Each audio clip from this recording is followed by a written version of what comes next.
Hello, everyone, and welcome back to the Week in Nintendo, the first Week in Nintendo of 2026.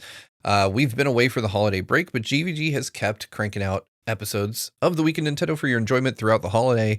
But we're finally back. I thought I would record this episode like during the holiday break, but as it turns out, I'm actually recording it post-holiday because, you know, we all spent time with our families and stuff. We wanted to be with the people we love during the holidays. Isn't that weird?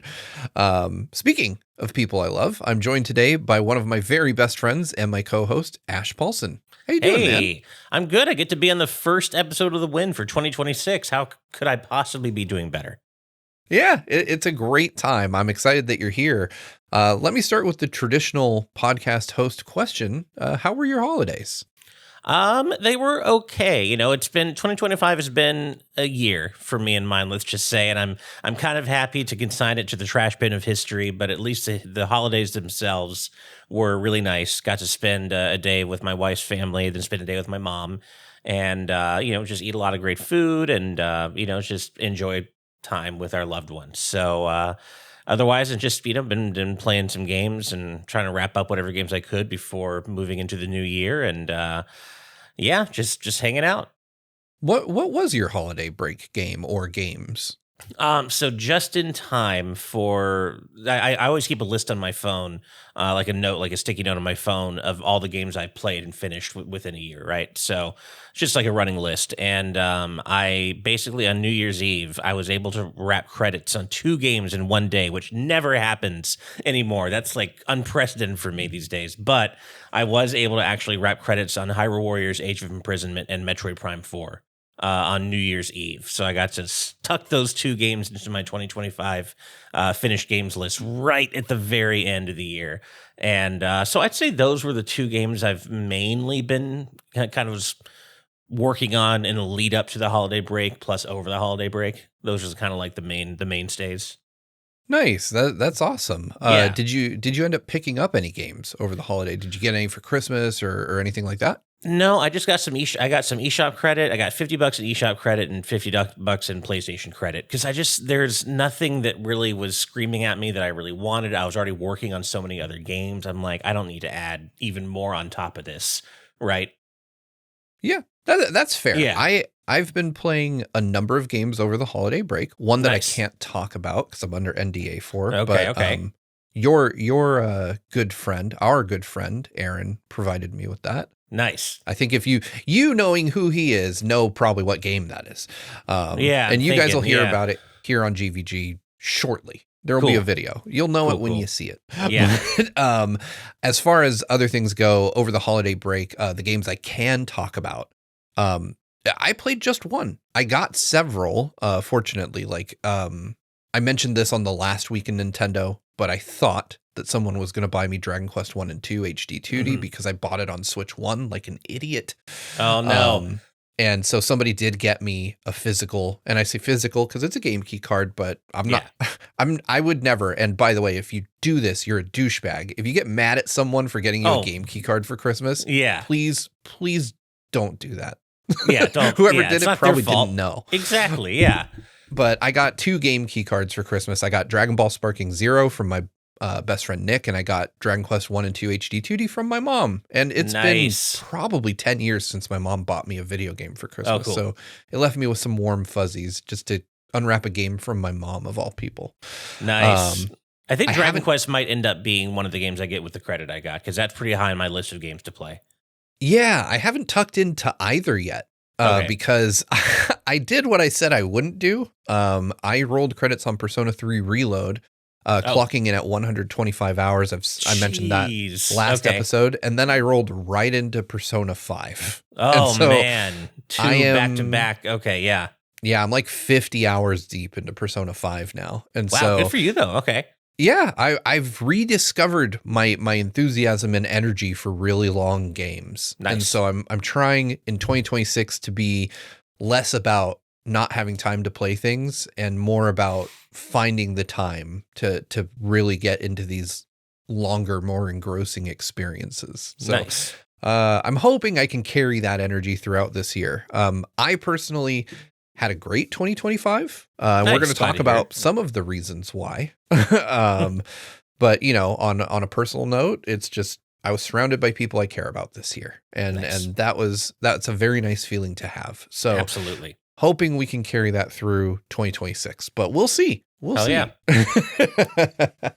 So let's talk about the year that was 2025, because I feel like there was a really exciting half and a not so exciting half this year from a gaming perspective, particularly a Nintendo leaning gaming perspective. And that's what this episode is going to be all about. I mentioned it last week. This is your year in Nintendo 2025 edition. And let's start at the top, as one should when talking about years, in January.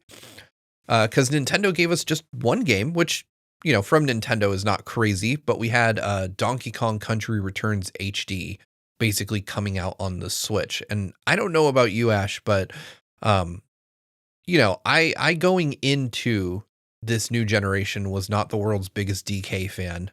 Right. Which is ironic because because you can only see me from the waist up, but I'm wearing Donkey Kong pants nice. right now. Yeah. But, I was not super into DK before the launch of the Switch 2, and so I just kind of let this one pass me by. I chose not to get it. Did you play this one at all?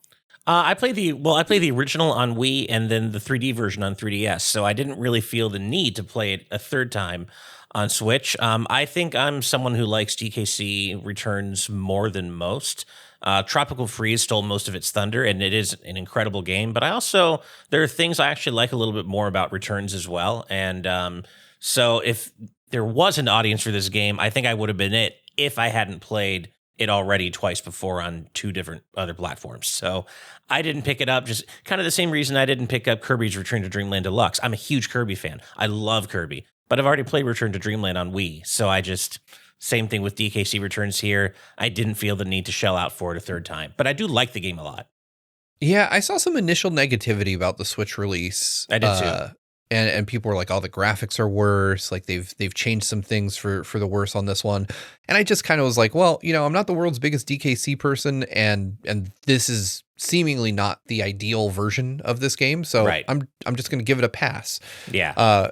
We did get some third-party stuff in January. We got Tales of Grace's F remastered, which, if I remember correctly, Daniel was just not a fan of, at all. I think so. Yeah. Guilty Gear Strive, which actually is a very good fighting game. I actually really liked this one. We got like Cuiseneer from Xseed. Like it was a quiet month. Mm-hmm. Yeah. I think everybody, certainly us here at GVG, were just kind of waiting on pins and needles for Nintendo to talk about the Switch 2. Yeah.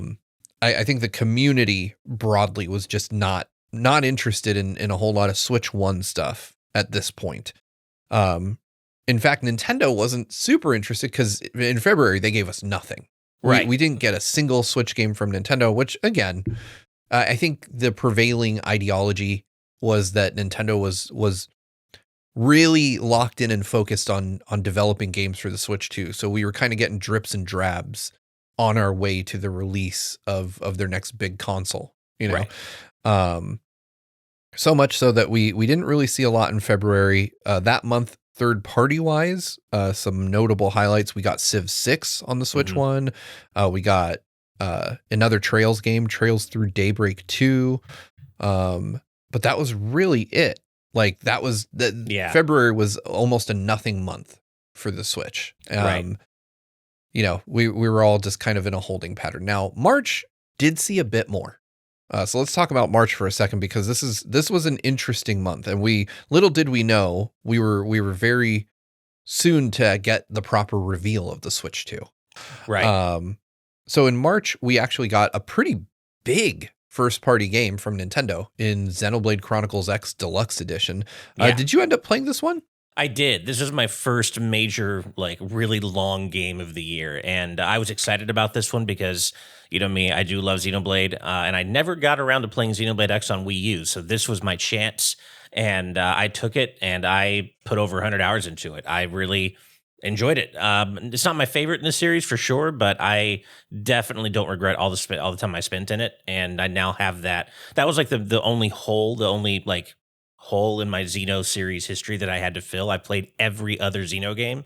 So I'm like, this is the time. I got to play it with this definitive edition. And even though some of the new story content's a bit whack, it's still, I clearly put 100 hours into it. So obviously I really had a good time with it. Yeah. Xenoblade Chronicles X, I did play on Wii U, but also didn't finish. I have both a Japanese and an American copy of Xenoblade Chronicles X for the Wii U.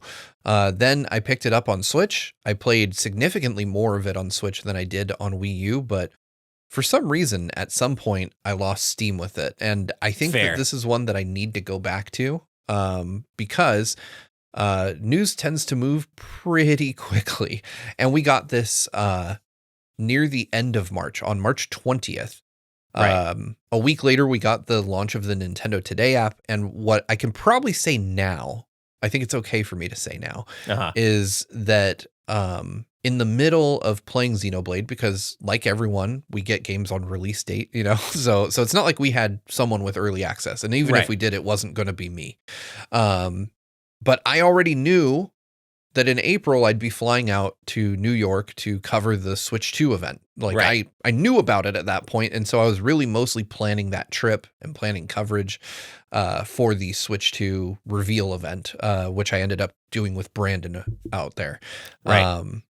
So I had Switch 2 on the brain, like immensely. That was all I could think about at that moment was, and I think that coincided with the release of the Nintendo Today app. I can't remember. They dropped something like immediately after launching the app, and it was it was a Zelda movie announcement, wasn't it? What? Yeah, I think that was when they announced the release or the original release date, maybe. Yeah, for the Zelda movie announcement. Yeah, they did something big right when they dropped the app, and now these days, I don't know about you, but I don't really touch that app very often. Like they haven't done anything big in that app seemingly in a long while. You know, it's become something of it's not a daily routine. I don't remember every day, but it's just become something that I do when I'm just have some downtime, and it takes like 2 minutes to see what they added. And very occasionally you'll get something kind of interesting in there, but at the very least it's something cute or, you know, it's just kind of something I've grown to semi look forward to each day, just on the off chance there's something cool that they're throwing up there that day. But yeah, it's kind of like it's there, and they clearly have used it for a vehicle for a couple of major-ish announcements, but it's not like required viewing in the least. Yeah, I will say that the Nintendo Today app has become my preferred way to view Nintendo Directs. Like when we get those, you know, I'm not on what I call the reaction team for the Directs these days, just because I cannot muster the enthusiasm at 6 a.m. like you can. Right. So I end up usually when we have those morning Directs, like I'll just open Nintendo Today and watch it in bed. Like nice. I'll just kind of have my face in the pillow and watch the Direct. You know, it's just such an interesting it's an interesting idea, and I think it was partially born from kind of the slow death of Twitter. Like I have to imagine that played some role in Nintendo launching this app, because I don't know about you, but like 5 years ago, I would just get my news mostly from Twitter, you know, between Nibel and other people that were big on the platform at that time. Yeah, it just became a really easy place to source news and then dig further. These days, I feel like everybody's kind of like expecting Twitter to go fully away, like at some point. And it just feels like you probably want to move your audience somewhere else before that happens. And I think this might have been Nintendo's attempt at that. I don't know that it worked. I would love to see the engagement numbers for Nintendo Today. I'm just curious to see how widely used it actually is, and if it's something that really only a handful of really core users ever look at, or what kind of reach it has. Yeah, I feel like it's probably bigger than we know. But as an enthusiast, as somebody who follows games outside of Nintendo's ecosystem, it certainly feels like it doesn't give me a ton of useful info. Like you said, sometimes I'll look it up and there's like, oh man, there's a manga issue that I had never seen before or something like that. Those things are cool. I love those things. But what I don't love is, just kind of like, oh, hey, we're regurgitating this art that you've probably seen 20 million times elsewhere. Yeah. But I also don't know anybody outside of people like us who have the app. No, I don't. I don't think I've ever. I mean, if I do know someone else in my personal life or in my circle that has this app, I'm not aware of it because I don't think I know anybody else who uses this app. Yeah. This reminds me of a point that I wanted to bring up to you because it's something I talked about on the show recently. I realized that Nintendo is probably correct to be doing kind of what looks to people like us as over branding with Switch 2 editions of games. Because I mentioned that while my partner Rosie was out shopping for a Christmas gift for our nephew, she accidentally grabbed the Switch 1 edition of Metroid Prime. Oh, not realizing that it was not a Switch 2 edition. And I had to take it back to Best Buy. And when I showed her the Switch 2 edition, she's like, man, how did I miss that? And I was like, I don't know. But, she's like, I just assumed Switch was Switch. But then over the holidays, my sister, I got her a copy of Clair Obscur, like a physical copy. Nice. Because she has a PS5 Pro. And I just kind of assumed incorrectly that she had a disc drive for her PS5 Pro. Oh, yeah. And she... And I this one blew my mind. She took it downstairs to her other PS5. And she installed it there. Okay.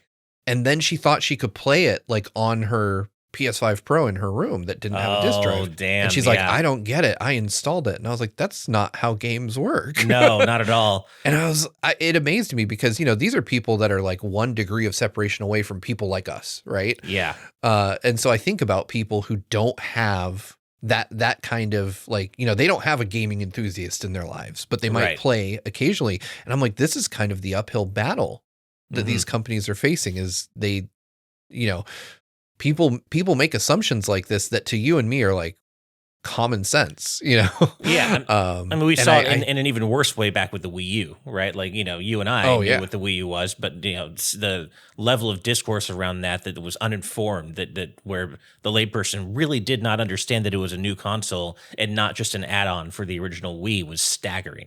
Yeah. It's such an interesting thing because I think these last few months have given me some major insight into the challenges that these companies face to like move consumers over to a new platform and to educate them on what that platform can do. Because, I think I always thought that things like disc has to be in the system to play were like very common sense. And it amazes me that people, and I'm not saying that my sister is stupid. I'd say that to her face if that's how I felt. But, of course. Yeah.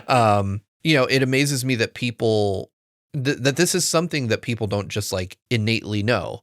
Like if you have a piece of physical media, that physical media you have to be able to put that in your console to be able to use it. And I think that as we move towards a increasingly digital future, that's people don't understand the difference. Like, oh, I installed it, therefore I should play it. And I had to explain it to her. I was like, well, how do they know you still have it though?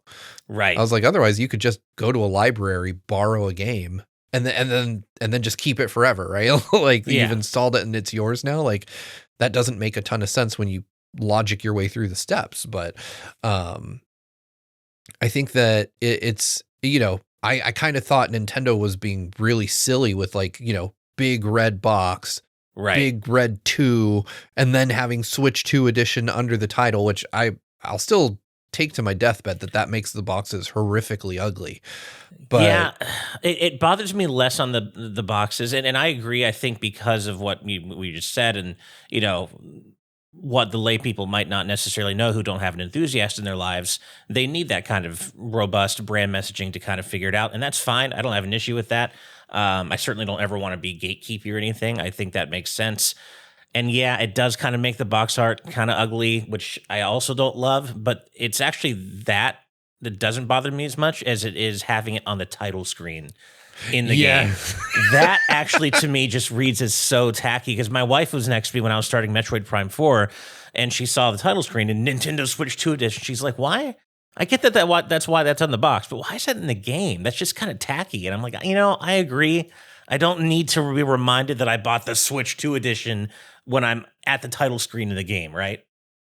Yeah, I imagine that there's probably some kind of crazy reason for that too. I Yeah, couldn't tell you sure. what it is. It's Yeah. probably just people buy the upgrade pack for $10 and then they say, "Oh, it doesn't say it's Nintendo Switch Yeah. 2. What'd I spend the $10 on?" Right. Yeah. An But updated logo. yeah, Yeah. I don't love that either. It's, I'm looking forward to the day when Nintendo completely stops doing cross-gen and it's just Switch 2, because then you don't need Switch 2 edition.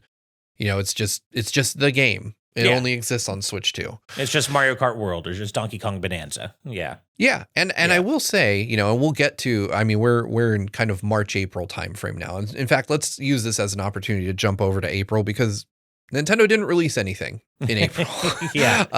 And that makes sense, because this was the month where Nintendo took the wraps off of the Switch 2, where they actually showed us everything. And I think it's really interesting to kind of note the level of chaos there was around that, because we just talked about branding and how it was confusing. The Switch 2 reveal in itself, I imagine for you guys at home, and because you guys were covering the event remotely, in the form of the direct. And I've talked about this a bit, but for those of you that weren't there at that time, Brandon and I hopped on planes, flew to New York, and we watched that direct in the room with Doug Bowser. And That's crazy. It was a massive audience. Like, it was tons of people. So, GVG was there, but like IGN was there. Kind of Funny was there. All the people that you probably watch aside from us were also there. But also like traditional media, like Time was there, CNN was there. If you go back and you watch, I think it was CNN's coverage of that event, you see me and Brandon in their coverage. like when they show their first shot of people playing games, it's me. Oh, that's great. I love that.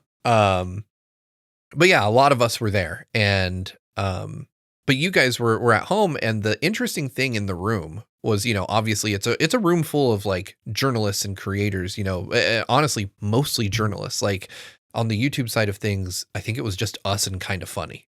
And we're all kind of asking questions like, we're watching the direct and people are like leaning over and being like, why aren't they talking about the release date? Does no one know what the release date is going to be for this console still? And of course, the whole thing goes by without a single mention of the price. Yeah. And we all felt that was very, like, extremely suspicious that we weren't being told the price of the console. For a console that was going to launch in 60 days. Yeah. And some of us got a press release and some of us didn't, that basically outlined these details. So we're all kind of sharing info with each other at the event, and you guys have access to the, the broader internet outside, right? But we're all on our phones just trying to figure out what the deal is before we get ushered up to play the console. Yeah. But it was just such a weird situation. I think Nintendo did the best they could with this. I'll be honest, I think it was America that threw a spanner in the works on this one. Honestly, I think you're right. Yeah. Yeah, we had, this was at the beginning of the Orange Man's term, and so we're tariffs had just been getting started to be talked about, and it was not a good situation because Nintendo was producing the vast majority of Switch 2s in China, and China was suddenly an issue. Right. And so I think Nintendo couldn't commit to a price because they didn't know what was going to happen with that situation, and logistically had to actually figure out how to get Switch 2 consoles into the US. So they couldn't tell us what the price was for us. And if memory serves, it was like a month before we got the price. Like we were almost 30 days away from console launch when we found out what it would cost. I believe so. And I got to say, despite all that, I felt, and I guess we're jumping ahead a little bit, but despite all the complications caused by tariffs and everything, I actually thought the launch itself was a surprisingly smooth rollout in terms of actually the experience of going to get your Switch 2, whether you pre-ordered it or you went to wait, the same day. At least I don't know about your experience. Mine was shockingly smooth, and everyone I talked to said pretty much the same thing. Yeah, so let's go ahead and just jump forward a little bit, like you said, because surprise, May didn't have any first party releases. Right. Nintendo was a little focused on something else at the time, and I want to provide some context around all this. So the Switch 2 pre-orders came up, and I will say, like you, I had, well, interestingly, my memory of this, and correct me if I'm wrong, was that most of us weren't able to secure a pre-order like early. Right. Because I think 4 out of the 6 of us, John doesn't count because he's not in the US. 4 out of the 6 of us ended up just going to a local GameStop and being able to secure one. Yeah. For my part, I had to find 6 on launch day. I remember that. Yeah. Yeah. So like I had mine, Rosie's, both of my kids, and my sister and my nephew. We were all getting one. Mhm. For my part, you know, I don't normally go out and buy 4 consoles on launch night, but I realized that if Nintendo sticks to their timing, this would be my only chance to do this while my kids were still kids. So I saved up a lot of money and then spent a lot of money in one night and felt terrible afterwards. But the process of doing it for me, I set up, like, because I knew I needed to get a bunch. I set up like a little command center. Like we got pizzas and we all had our laptops and remember phones. You mentioning and this, iPads. Yeah, we just kind of pre-ordered as many as we could because we knew we were going to need to, which ironically, most of those fell through after the fact. Right. We ended up going to my local Best Buy, and they had more than enough to go around. So we picked them all up at Best Buy that night. And it was, like you said, it was a very smooth experience. Like going in, getting out, took almost no time at all. I was very happy with how that all worked out. And June 5th was a very exciting day in the world of Nintendo. Like we had a pretty great launch lineup for the Switch 2. In fact, I'm going to pull up everything that came out on June 5th because there was more, obviously, than just Mario Kart World. Right. Let's see. Where are we here? Okay. Well, we had games like Fast Fusion, Bravely Default HD. Like it was a pretty robust launch lineup. Yeah, we had Bravely Default, Cyberpunk, who can forget that? Deltarune, Fortnite got a Switch 2 edition on day one. Hitman World of Assassination. Right. Hogwarts Legacy. Kunitsugami, Path of the Goddess, Mario Kart World, Switch 2 Welcome Tour, Nobunaga's Ambition, Awakening Complete Edition, Puyo Puyo Tetris 2S. Japan got Shine Post. We got Split Fiction, Street Fighter 6, Survival Kids, which for some reason I bought, and Yakuza 0 Director's Cut. Right. That's a beefy lineup for a new console to have on day one. Yeah. And this is the first time that a console has launched with a new Ridge Racer game since the PS3. So that was kind of a nice little surprise, even if it was just the original arcade game. Yeah, it was really cool to see that. We continued through June. I think we only got one other game, which was Rido from Atlas for the launch month of the Switch 2. But I don't know about you, but I mean, we had our hands full with coverage. Like it was a nuts kind of month. But also, from an industry standpoint, Nintendo dropped this on the first day of Summer Game Fest, and I felt terrible about this because I was primed to go. Yeah. And I think a lot of us in the industry were primed to go to cover Summer Game Fest, but realistically, the launch of a new Nintendo console kind of trumps any other industry event that's going on. Dude, I can tell you the energy level, because I've gone for 2 years now, and the energy level last year for Play Days was massive compared to this year, because you could tell that everyone wanted to be anywhere but there, just playing their new Switch 2 stuff, doing Switch 2 coverage. I went because we agreed, and I think it ended up being worth it, that covering Sonic X Shadow Generations was going to be worth it, and it was. So I went, but I meant Sonic Racing Cross Worlds, and the level of energy there this year at Playdays was so low, and you could just feel that everyone had Switch 2 in the mind. It was really awkward. Yeah, I was set to go. I had meetings booked and everything. I had flight, hotel, all of that, and I realized that with the Switch 2 dropping, it didn't make a ton of sense for me to go anymore. So I decided to stay home and work on Switch 2 stuff.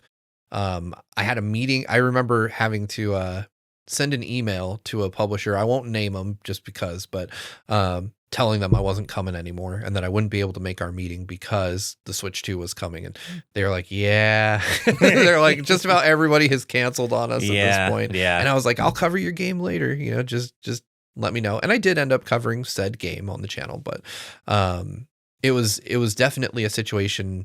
I think Game Informer, like, just full stop didn't go. Like they decided they weren't going to. I remember one of my Sega reps that I worked with for our appointments there this year or last year, I should say, basically said everything short of outright thanking me for still coming. They mentioned to me how many other people had canceled on them, and they're like, "We really glad you're still here to play Sonic Racing and everything else." And I'm like, "Yeah, I'm here. LA is my backyard, so I only had to go 15 minutes." But yeah, they're like, "Yeah, everyone kind of pulled out because of the Switch 2. We're really glad you're here." And I'm like, "Hey, let's do it." Yeah, it's just it's poor, unfortunate timing. I hope someday that Nintendo comes to Summer Game Fest. That would be nice. Yeah, it feels like we need one of the big three there. Because none of them. Well, PlayStation kind of sort of shows up, but they only do behind closed door stuff. Anyway, that's a different podcast. So yeah, I would say though, real quick, because we've talked about this at various points, but 6 months on, how do you view the launch of the Switch 2? Like, how would you rate this? This is such a weird question for me because at least, and I won't dive too much into it, but I did mention earlier that 2025 was kind of a rough year for me personally.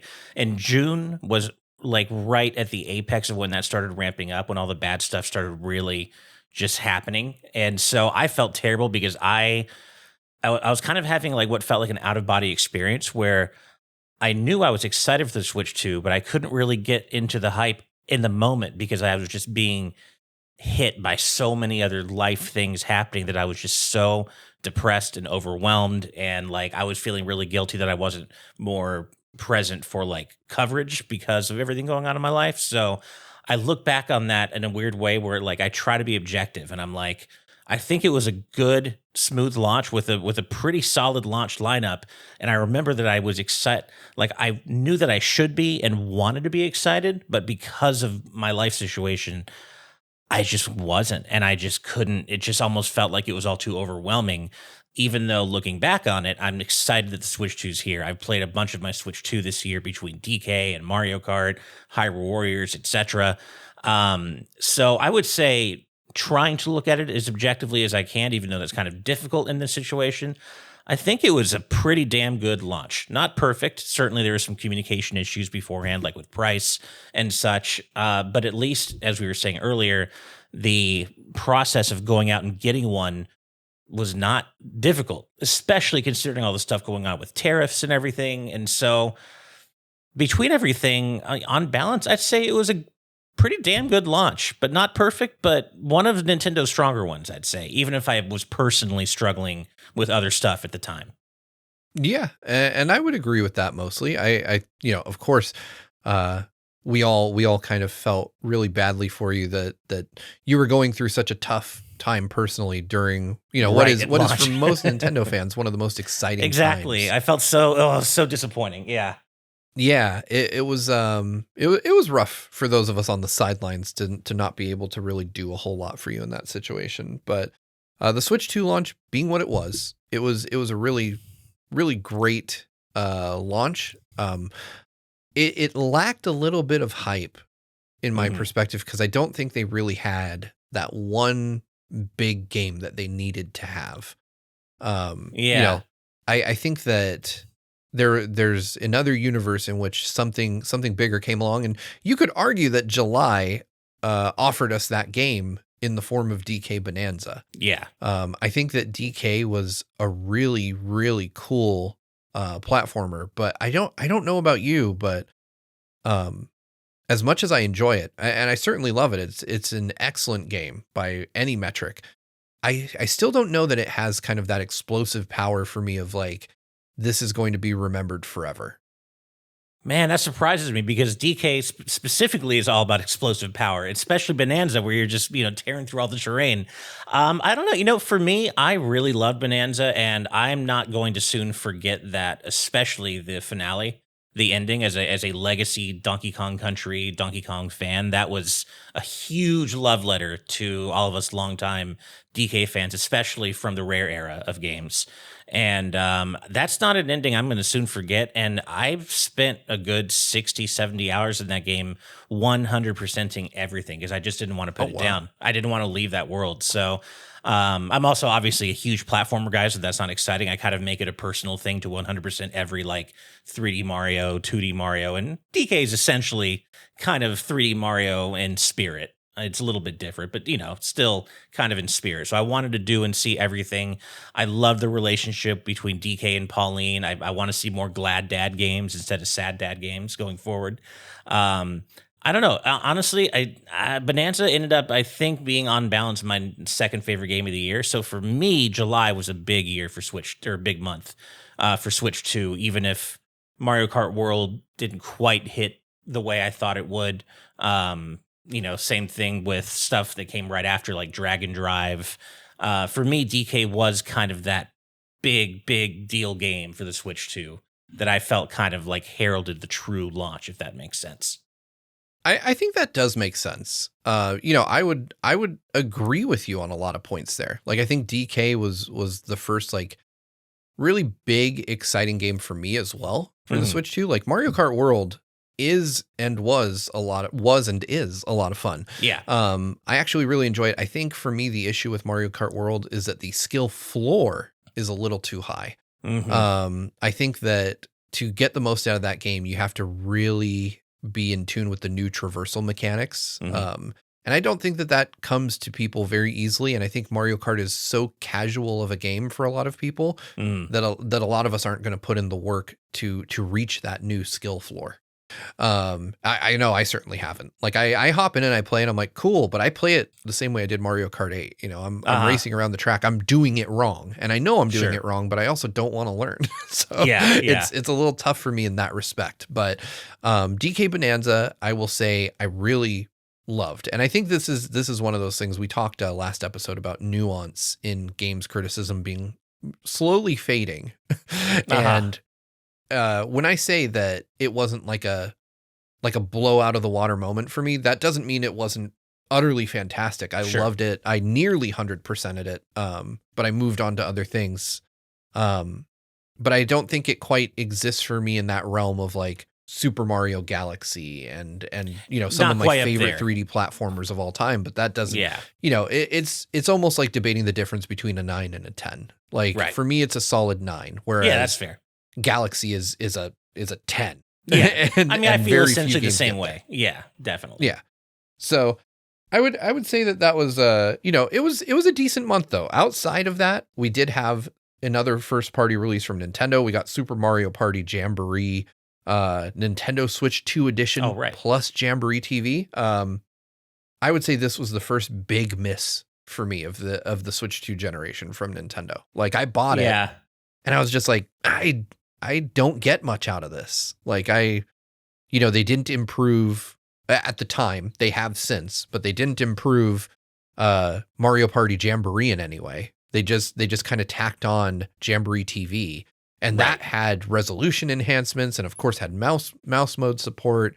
And it showed off a lot of what the Nintendo Switch 2 hardware could do that was unique, but it felt like it just wasn't enough. It felt like they just bolted on some extra mini games. And, it was at a point where like my kids and I, we didn't really want to play this stuff. The idea of screaming at the Nintendo Switch in our house just didn't appeal to me. I don't know about you, but I don't love the idea of screams issuing from my house. No, I'm good on that. And yeah, that's why I ultimately decided not to pick it up. I was still kind of hemming and hawing on it, but I think Brandon did some of our earliest coverage of it and talked about it. And it was just like, this is not it, man. And I'm like, yeah, I don't know if I need to spring for this. And I haven't regretted it. My wife and I still play Super Mario Party Jamboree together, just the regular version, and we've never once been like, I feel like we're kind of missing out. So it seemed like a pretty big miss.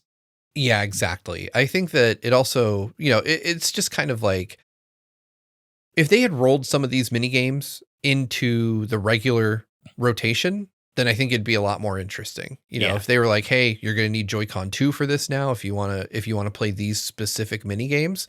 And they just kind of show up as you're playing normal Mario Party, I think that would have gone over a lot better. Mhm. and it's Yeah. unfortunate that they essentially built like a tech demo for what the Switch 2 can do, and then just kind of stapled that on to Jamboree. Because Yeah. Jamboree's a super fun game. I Uh-huh. still play it, but whenever I do play it, I'm not playing the Jamboree TV side of things. Exactly. Yeah. So yeah. Also this month in July, we got Shadow Labyrinth, which Derek did a video on.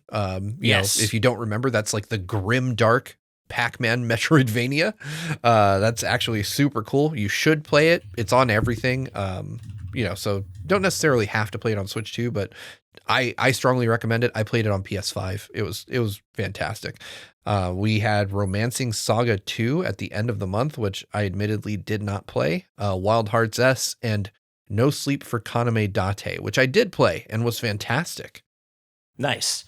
Yeah, I remember you saying you really liked it. I did not play Kaname Date either. I'm trying to think. What did I? Yeah, I think generally. Oh, well, I did want to play Romancing Saga 2. I played a little bit of it at Gamescom before it came out. As part of like a Square appointment I had with John, and I played the demo on PS5. I actually really liked that game, but it was just one of the many longer games that I didn't have time to get around to this year, you know?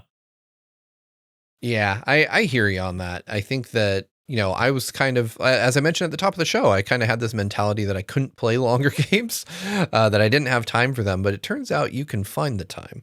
Right. So I may come back to some of these and give them a shot. But unfortunately I didn't make them in August of last year. In July of last year. I'm looking ahead, so we're getting ready for August here. And I have a feeling, Ash, that you really enjoyed August. We did have one game that I think nobody really liked, and that was Dragon Drive. Did not do a damn. I was going to say, speaking of tech demos, man. Yeah. That Dragon Drive did not. I'm so glad they released or did a demo of Dragon Drive, because that game was not it, man. I ended up actually picking up Dragon Drive because I was, I had heard Brandon and John were both quite enthusiastic about it. And I was, I said this on the last episode, but, it's easy to believe that content creators are just kind of like faking a lot of stuff. But I truly and genuinely respect the opinions of everyone involved at GVG. And if somebody tells me a game is good, that's enough endorsement for me to go out and buy it. Right. If one of you guys says like, "Hey, you should try this," I'll go put down the money to try it. Yeah. And that was the case for Dragon Drive with both John and Brandon. And boy, did I get burned on that one. Yeah. You know what I think the difference there might be is that they, in general, seem to be the members of the team that enjoy mouse mode the most. They're getting, maybe because of their setups or whatever it is, but they are always going off about how cool mouse mode is or how cool future uses of mouse mode could be. And I'm not saying they're wrong, but I don't have the kind of setup where mouse mode is comfortable for me to use. So I was like sitting awkwardly back on my sofa trying to use my thighs as like surfaces for the mouse mode, and it just, my arms are getting tired. I'm like, I'm trying to play some games, man. I'm not trying to move awkwardly, and it didn't do it for me, unfortunately. I just didn't enjoy the second to second experience of how you had to play it. That pretty much is exactly the experience I had. Yeah. I'm actually a mouse mode enjoyer, Okay. but typically as a one-handed experience. You guys can't see it because I intentionally don't let you, but I'm sitting in an armchair right now, and I just usually put the mouse on the arm of the chair and use it that way. I played a lot of games that way. Ironically, not Metroid Prime of all games. But, but when you have both, and realistically, when it's both, you're either going to do like a wide set stance to get them on the arms of, say, an armchair, or, Nintendo themselves recommended you do it on your legs, like you said, Ash. And like you, I found it to be tiring and awkward. Like I was just like, oh, doing this to move in any game gets old really fast. Yeah.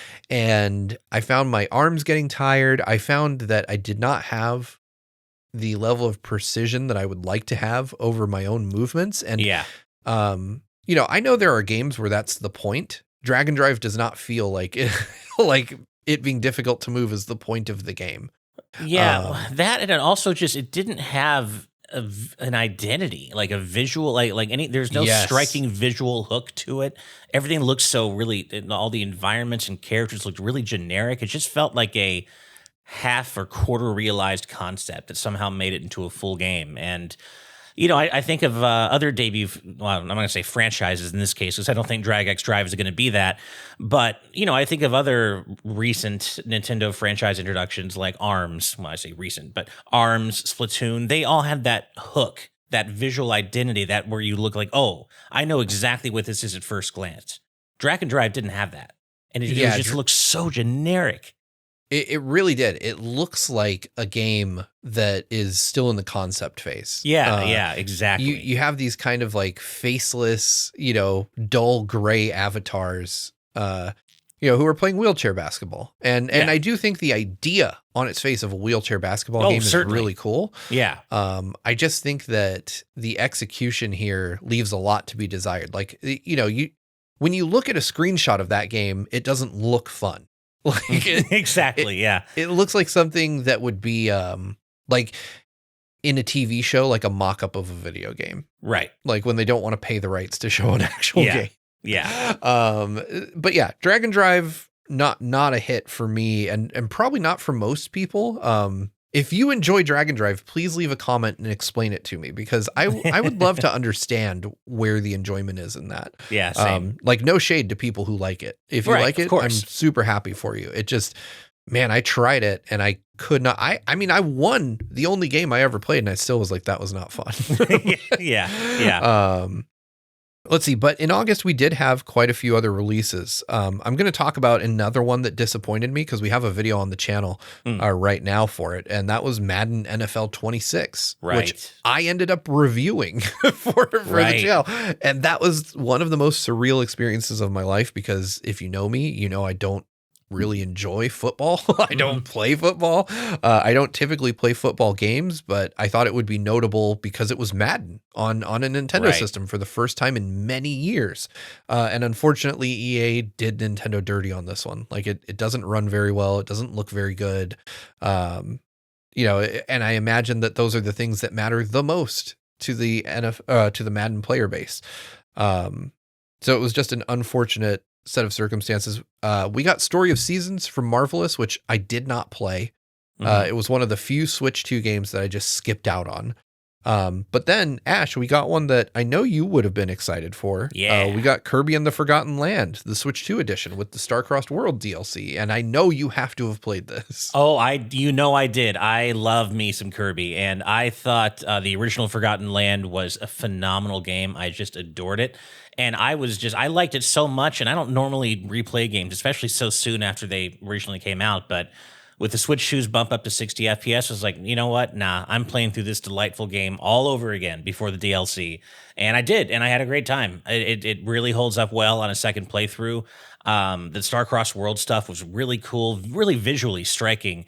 And I cannot wait to see what Hal's cooking for the next 3D Kirby, because this is their launching off point, and they did such a great job to begin with. I can't imagine where they can branch out from here, going forward. And I thought the Star-Crossed World stuff was a great bookend to the game's original content. It was a little bit more challenging. Took the crazy anime eldritch horror boss fights to an even higher standard for the Star-Crossed World final boss, and it was a great mid to late summer treat for Kirby fans like myself, I think. But I know you're not as much of a Kirby guy. I'm not the world's biggest Kirby fan, but I did enjoy Kirby and the Forgotten Land. Like I played. Nice. I think it's the first Kirby game I actually finished. Oh, okay. Nice. Okay. And so this one's pretty high on my list to play. I started it back in August with my wife, but we did not get through the game because she started playing something else, and the two of us are always playing something different. Right.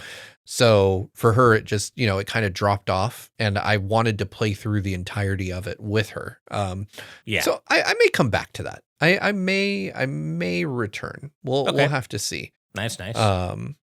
But yeah, it was a great game. I played through a bit of the DLC, but I didn't finish it because she wanted to pick it up with me, and we just somehow lost steam on it. But I desperately want to finish it and see where the DLC goes. But For sure. 60 FPS was a great improvement for Oh, that yeah. game. All right, so we've got September, and this was a stressful month for me. September saw we didn't get a first party game from Nintendo outside of Fire Emblem Shadows, which was a mobile game, which launched to mixed reception. Yeah. Kind of had like a weird Among Us type of hook to it where you had to find an imposter and defeat them. But we got quite a few games. We had Daemon X Machina, Titanic Scion, which Brandon played and did not love on Switch 2. I remember that, yeah. Yeah, which led to me not even opening the physical copy that I had ordered. It's sitting there, and I just haven't played it because Brandon said the game was good, but the experience on Switch 2 was extremely poor. Right. We had NBA 2K26, Trails in the Sky First Chapter, which I know Derek and Daniel really loved. We had EA Sports Football Club, Pac-Man World 2 Repack, which again was Daniel really enjoyed that one. I've played a little bit of that. Yeah. And I have two games that I have to shout out, but I'm going to start with the source of my stress for September, and that was Star Wars Outlaws. Ah, right. I played a demo of this at PAX, and this is such a weird situation that I ended up in. I played an in development build of the game behind closed doors at PAX, and I was not very impressed. I remember. I don't know what happened with that build because I did not think to ask. I was talking to a developer on the game, and it just kind of struggled. I don't know if maybe the Switch 2 dev kit that I was playing it on was having issues or what, but I just kind of, the game ran chunky. And if you've never sat with someone who made something that is not doing so hot, it's very difficult to ask them those hard questions like, hey, why does this run terribly?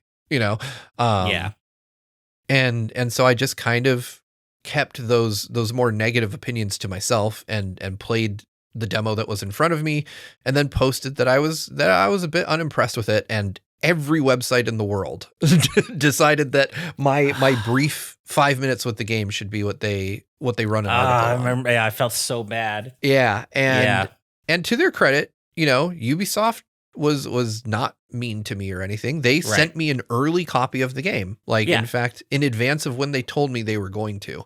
They sent me the final copy of the game 24 hours before they said they would, so that I could try it in the comfort of my own home. Yeah. And the build that I played, the final version of the game is fantastic. Right. It is a technological achievement in just about every respect.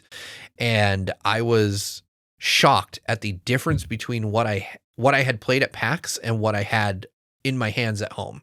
Right. So I took the rare and extraordinary step of doing a full retraction and an apology, because realistically, I have no clue why the experience I had at PAX was so much worse than what the final game ended up being. And I couldn't tell you because I didn't think to ask, and that's on me. Yeah, I mean, it still sucks that you felt like you had to apologize, though, because at the end of the day, you were only reporting on what your actual experience was. There's no way you could have known. Oh, yeah, it definitely was.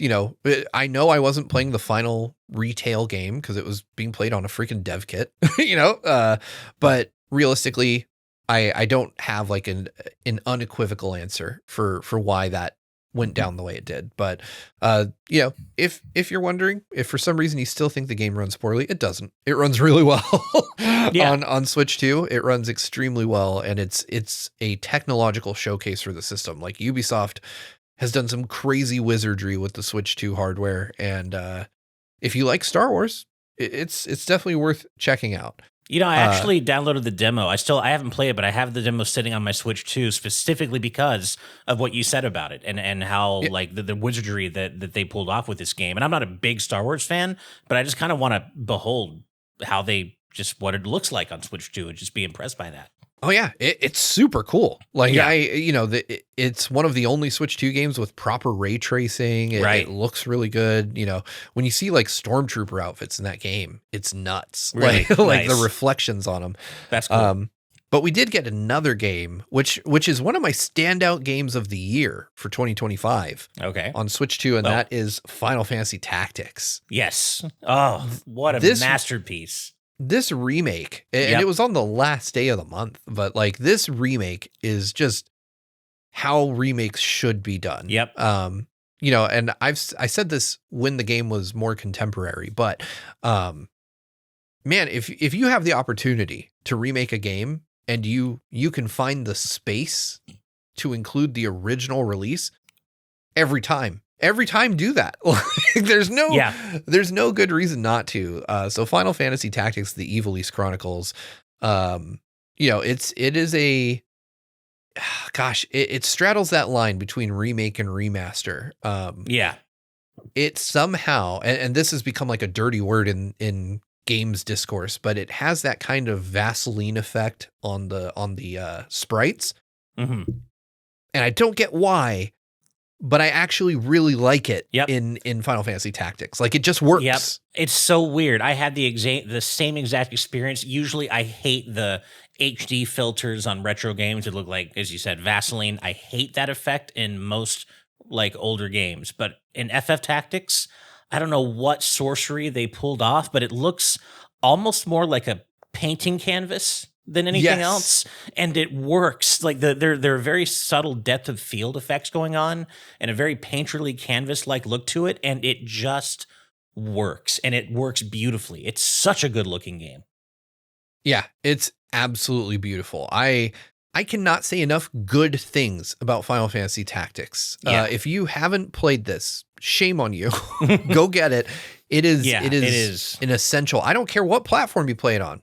Just get it on something and play it. The voice acting is 10 out of 10. The voice act. Yeah, like this was already a story that was pretty great back on PS1 and PSP, but then you just add these new fully voice acted cutscenes. The PSP version had certain cutscenes that are fully voice acted, but in this case, the entire game is. And the voice cast, as you said, is 10 out of 10, and it just adds so much to what was already a great story. It's such a great game.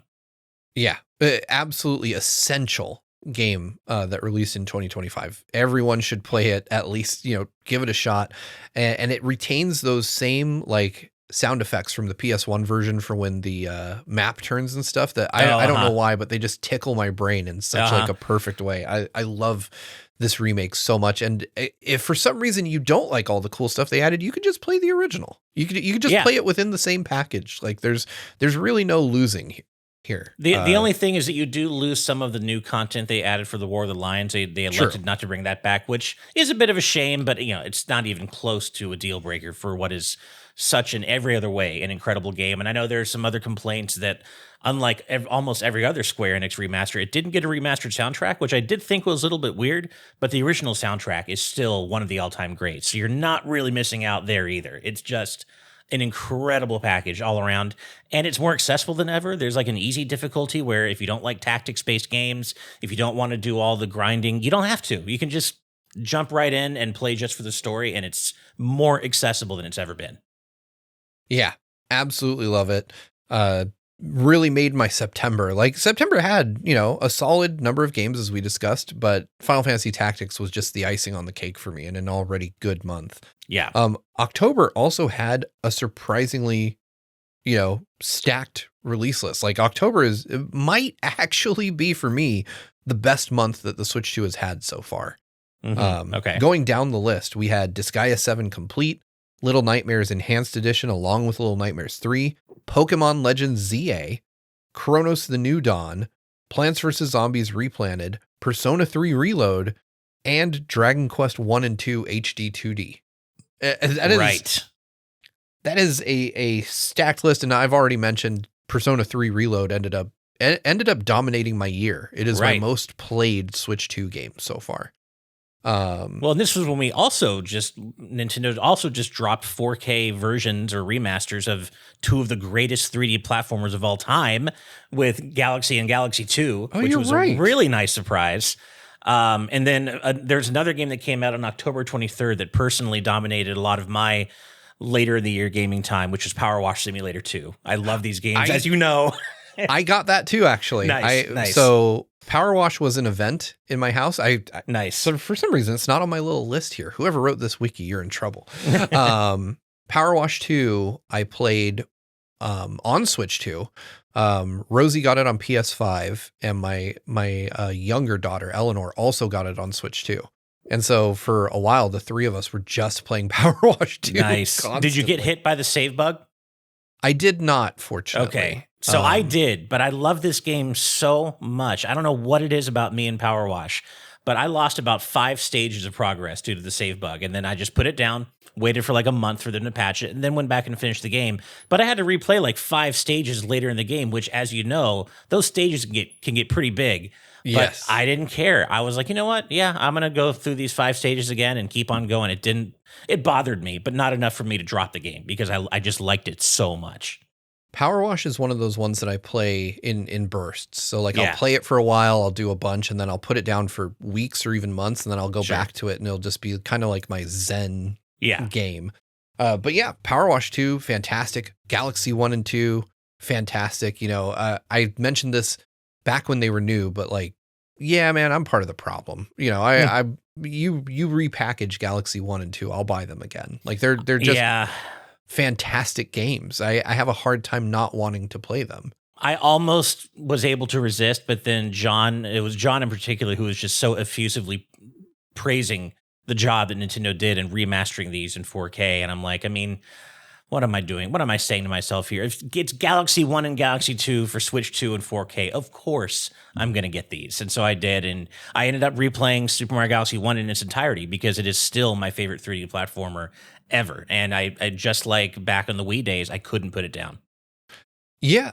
I mean, for me, I think that there's, you know, it was one of those games where if I can make it more accessible, I'll do that. Whatever it is, you know, I have Galaxy 1 obviously on the Switch 1 3D All-Stars collection, but Galaxy 2 was missing from that. And these are just better versions of those. They're in 4K, you know, they look lovely.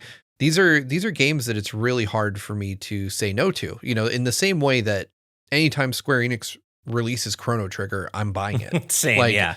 I'm buying it just to show my support at this point. Like I've played through that game a million times. You know, I've played it on PS1, I've played it on DS, I've played it on SNES, and if you release it on anything else, I'm gonna friggin' buy it. I have it on Steam. You know, yeah, same. I do too. Yeah, I know exactly what you mean. Yeah, and so Nintendo can re-release this pretty much any generation. I'll buy it, and I feel bad about that, but I'm also not going to stop. Right. So I don't know what to tell you. Like I understand the people who are upset by Nintendo re-releasing it and charging what they charged, but I also think that it's like if gaming had a Criterion collection, Galaxy would be on there alongside games like Chrono Trigger. I think absolutely. Anyone who claims to be an enjoyer of the medium needs to play these. So, definitely. Yeah. Either way, we got a lot of other games. I actually played through all of Disgaea 7 complete on the Switch 2. Okay, nice. That was a fantastic experience. If you've never played, I did a comparison on the channel, but like Disgaea 7 on the Switch 1 ran like absolute shit. Like it was terrible. You know, NIS eventually patched it, and it kind of like hovers in the 40 FPS range now on Switch 1. But when it launched, it was no joke, like 15 FPS. And it was just so bad that I put it down and never played it. And when they released the Switch 2 edition, they sent me over a copy, and I initially got it just because they were extremely confident. They were like, yeah, you know, you're going to want to check this out. Because if you don't know and I don't think I've ever spoken publicly about this, but my history with NIS goes way the hell back. When I was first breaking into the industry, they were one of the first publishers to pay me any attention. You know, like when I was just writing on my own little blog, I reached out to them for a code for a game, and they helped me out. Like at my first E3, they were one of the only meetings I had. And so I've been very candid with them through the Yeah, of years course. about what I think about some of their stuff.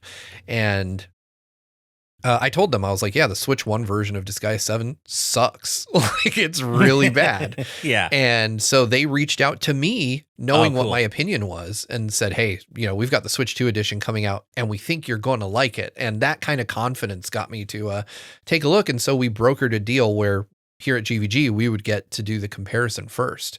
Nice. And I did the comparison and I was like, you know what? This slaps. Like, I want to finish it now. I want to play this now.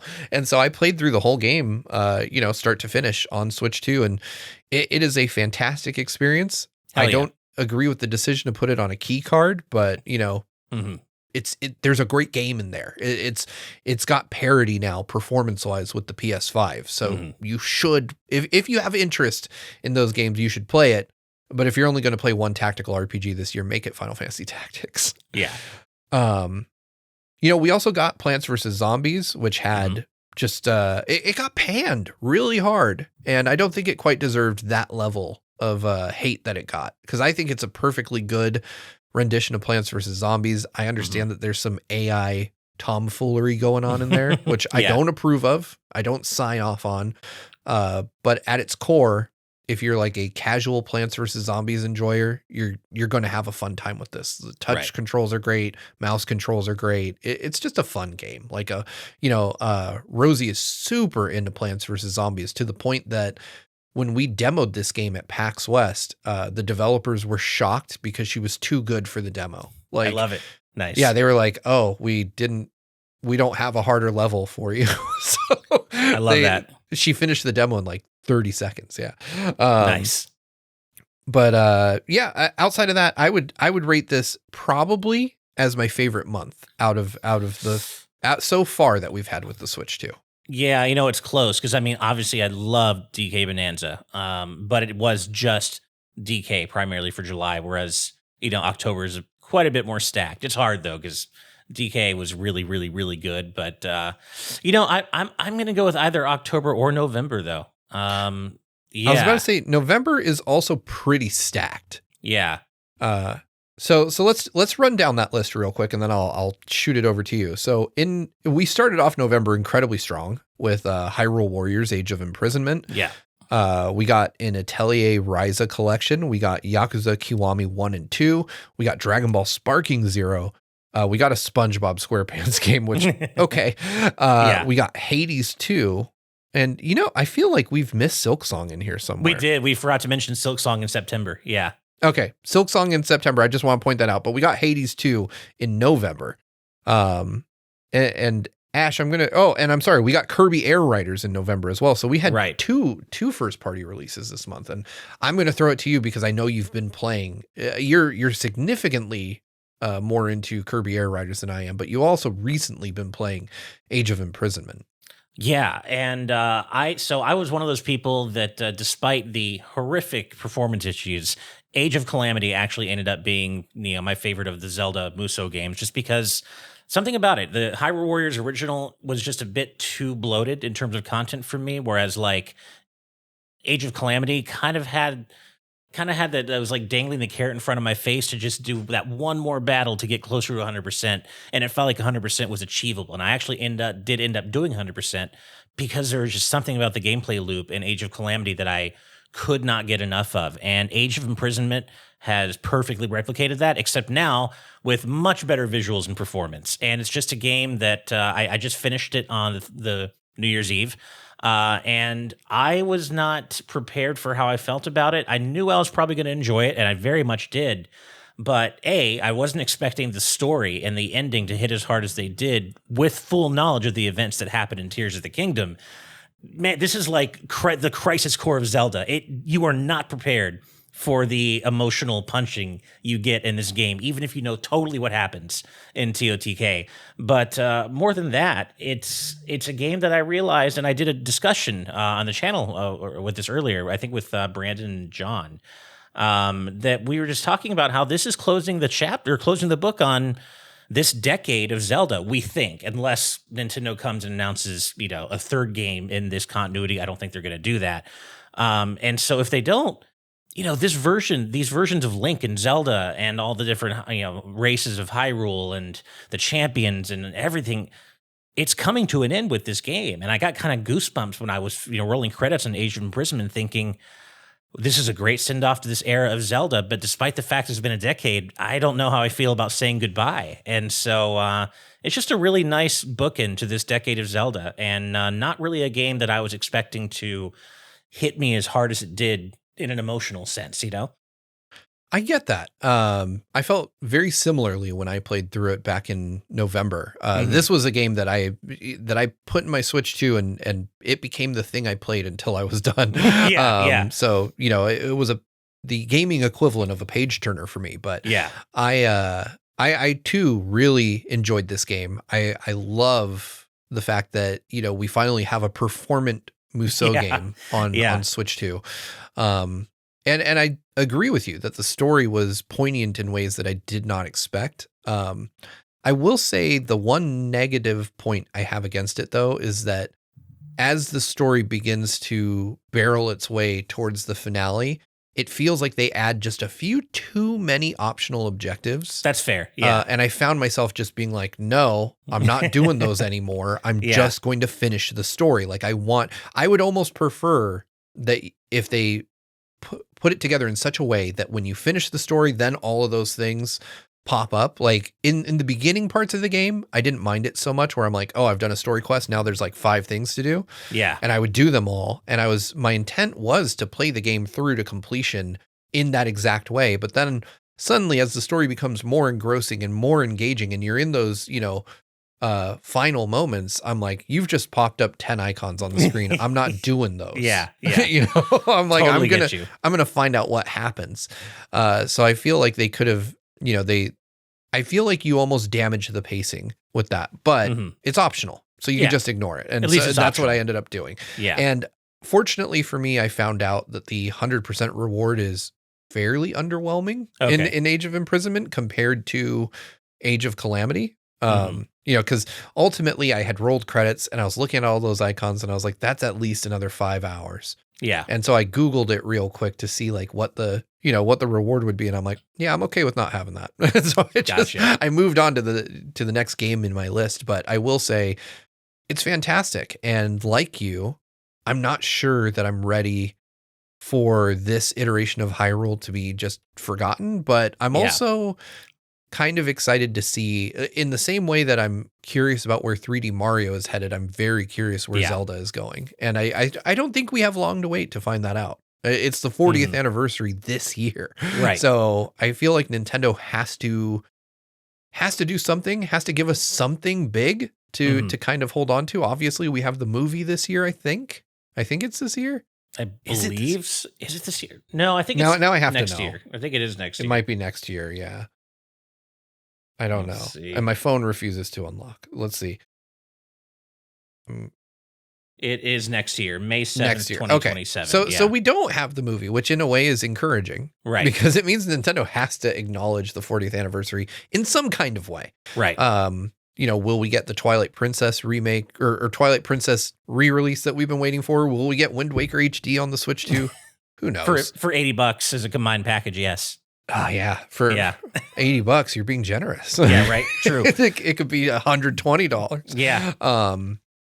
And sadly, I'd buy it. I'm the problem. I apologize. Honestly, I probably to would too. Sadly, yeah. Well, yeah, it's a Zelda game. Like it's, if you don't, it's Wind Waker. I have every Zelda game. Like, I'm not going to not buy one. Exactly. But yeah, I think that it's an interesting year that we're in. And I'm curious to see, like, I think Mario has to do something different. I think Mario has to go open world or something. I think Zelda also is faced with a similar problem. Like, where do you go after this universe you've built within, the Breath of the Wild continuity? Yeah. So I'll be very curious to see where it goes, but who knows? We've probably got until much later this year before we even find out. I hope that Nintendo acknowledges it, because this is all assuming Nintendo does acknowledge the 40th anniversary of Zelda beyond like a token. We put an image on Twitter that has like a shield really that says 40. Yeah. Yeah.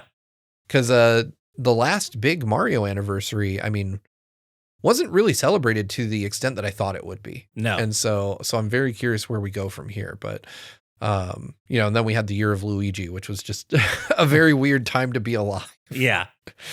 But November, you know, was fantastic. I have to give a big shout out to Hades 2.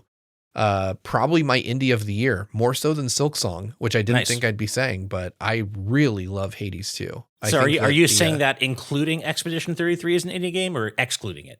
I cannot include or exclude Clair Obscur, only because I have not played enough. Okay, I wasn't sure. I didn't think you had, but I wasn't sure. Okay. Gotcha. Yeah, so I basically, for me, it's something I can't talk about yet. It's next on my list after I beat Persona 5. And so once I finish that, Clair Obscur is the very next game in my list of games to play. Can't wait to hear your thoughts, man. I'm so excited. Everyone around me has universally praised it. And so I adore it. I know that I'm likely going to enjoy it very much. And from what I've played, I've had fun. Like I've experienced things in that game that I'm like, wow, this is really cool. But I just haven't sat down with it enough yet. So it's not my current locked in game. Once I finish Persona 5, which I think I'm halfway done with, then Clair Obscur, then it's a mystery. So we'll find out what happens after that. But I probably, and we talked about this a little bit in a previous episode, I don't quite know how to articulate what I feel is indie. I don't know that I'd call Clair Obscur indie. Fair. I think the budget is too high. The financial backing is too sound. It's just a weird thing. Like, you know, people are like, oh, well, you know, is Hollow Knight or is Silksong indie? I'm like, yeah. And I know they had a lot of money, but they earned that money themselves. Like a corporation didn't come in and shovel it into their pockets. Right.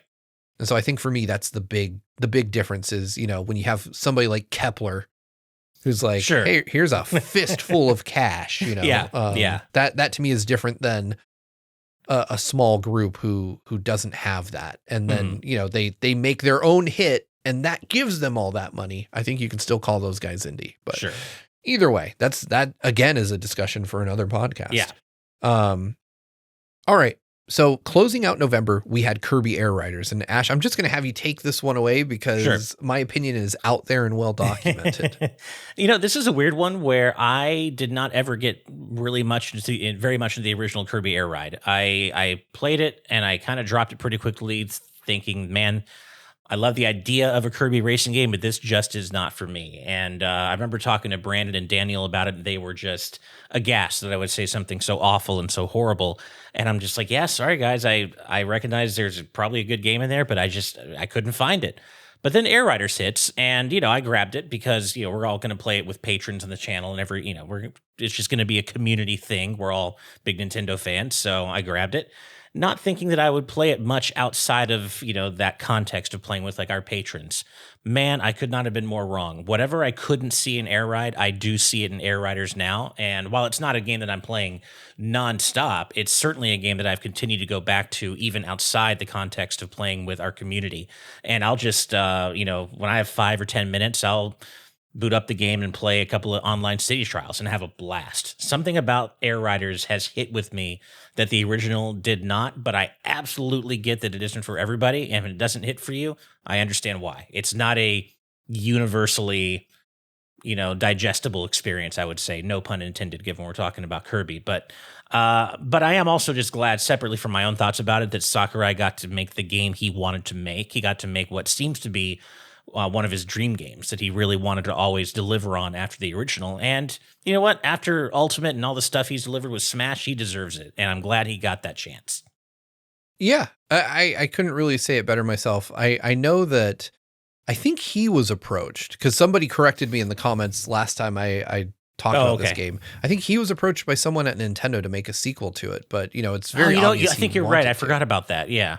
And I think that Kirby Air Riders is one of those games where I'm definitely in the camp of people who don't get it. That much is well documented. But I also think there's nothing wrong with, you know, a game that's for a smaller niche, right? Sure. For like a group of people who have this passionate love for this franchise. And I think the difference is, and, you know, Ash, you and I are in our 40s. We're on Don't the say that older out side loud. of gaming. But Brandon and Daniel were tykes when this True. came out. You True. could argue they're tykes now. But Yeah, they definitely were when the game came out. And I do think that there are these core experiences we have as children that shape our love of this medium. Sure. And for me, that is playing like old school JRPGs, 8-bit, 16-bit RPGs. Same, yeah. Like that's a thing for me. And so, it's probably why you and I are two of the biggest like Chrono Trigger stands in the universe, Yeah, for sure. Because that was a core memory for us, playing that on the SNES back in the 90s. Yeah. The OG Final Fantasy VII, I absolutely adore, as many people do. But I think, there's this kind of magical period between 10 and let's say 16 where you make some memories with games that are just going to stay with you forever. That's so true. Yeah. I know, the minute Square announces like a proper remake of Chrono Trigger, you and I are going to lose our complete We are going to minds. melt. Yeah. On camera, And we're going to melt.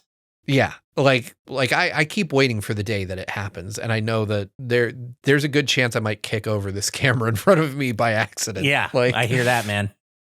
So it's one of those things where I don't begrudge anybody who loves Air Riders. I don't necessarily get it, but Sure. I don't begrudge people who absolutely adore it. And I'm happy that it exists for those people, because the same way, I was happy for you when Mega Man got announced and Dual Override got announced, and I was struggling. I kept wanting to say 12. Oh, I know. I mean, I colloquially call it 12 too. I think a lot of fans do at this point, just say 12. Yeah, I'll never remember Dual Override for like the long term. It'll be Mega Man 12 on the internet and forever after. I think so too. Yeah. Yeah, I think that it's not necessarily a bad game. I need to put some more time into it and give it a little more time to marinate in my brain. But for now, all I can say is it just doesn't click for me the same way it does for others. But I'm glad you found some enjoyment in it. And I'll eventually play it again. I just haven't had time. I'm playing big RPGs now. Yeah. I'm doing what I did when I was a kid. I'm playing lengthy games that I told myself adults don't have time for. Well, there's so much. I mean, there's Dragon Quest just came out. There's Octopath Traveler 0. Like, there's so much to focus time on. Yeah. And that's a great segue into December, because that's when we got Octopath 0. Yes. So December was an interesting month. Because at the very top of the month, we had Marvel Cosmic Invasion, a game that I know is near and dear to your heart, Ash. Yeah, I've enjoyed it. I reviewed it on the channel, which means I played it in November. Right. And I actually played it. I reviewed it with one of our community members. Right. That was actually a really fun review for me to do. For those of you that don't know, GVG has our own resident Marvel like super fan in our community who knows everything about everything. So when .emu reached out to me to review the game, I actually took the unprecedented step of asking them for an extra copy for a community member. And of course, we got them NDA'd and everything. Right. And I asked them to basically play through the game both with me and then to also play through it on their own and tell me if any crazy notes that they found. And so in that review, we actually have like a fun thing where comic book style editor's notes appear all throughout the review, just mentioning little things that they noticed. So cool. Yeah, I had a fun time with that one. Nice. But that game was fantastic. A day after, we had Assassin's Creed Shadows, another Switch 2 port, which is in an interesting place. I'll talk about that in a bit. We had Metroid Prime 4 Beyond, which Ash, I know you recently finished. I finished it early in the month. We had Octopath 0, as you mentioned before. We had the Switch 2 edition of Sonic Racing Cross Worlds, which fixes a lot of the problems with the Switch 1 version. And then we had like Farming Simulator. We had MK Legacy Collection, which was a big one for me. Unfortunately, that was October though, right? Was that? I think that was October that it came out. MK Legacy Collection came out digitally in October. Oh, that's physically right. in December. That's right. Yeah. So sorry, I should have mentioned it in October. We had Yuka Replayly come out, and we had just a handful of like shovelware games. I didn't mention it earlier, so I'll just jump on MK Legacy Collection right now. I'm very disappointed in MK Legacy Collection. someone asked me on Yeah. Twitter just last week how I felt about it, and I bought it.